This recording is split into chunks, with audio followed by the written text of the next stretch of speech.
नाशिकच्या पंचवटीत jogging track असलेल्या Shrikrishna garden समोर साकारलाय 7 मजली देवीदास हाईट प्रकल्प। मग येताय ना आजच आपला फ्लॅट बुक करायला देवीदास हाईट्स मध्ये। आमचा मोबाईल क्रमांक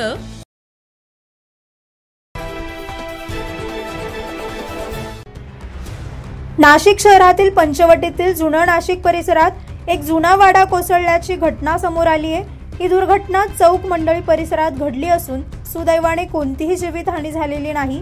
मात्र वाड्याखाली उभ्या असलेल्या अनेक वाहनांचं नुकसान झाल्याची माहिती मिळते। जुना नाशिक परिसरातला हा वाडा आहे।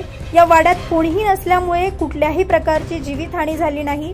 या घटनेनंतर महानगरपालिका आणि आपत्कालीन यंत्रणा घटनास्थळी दाखल झाल्या असून कोसळलेल्या वाड्याचा डाडाडोळा हटवण्याचं काम युद्धपातळीवर सुरू आहे। नाशिक शहरात सध्या 700 पेक्षा अधिक धोकादायक आणि जुने वाडे आहेत, ज्यांना नाशिक महापालिकेनं आधीच नोटीस बजावली आहे आणि प्रशासनाकडून कारवाई करण्याचं काम सध्या सुरू आहे। 9 न्यूज महाराष्ट्रासाठी इसाक कुरेशी, नाशिक।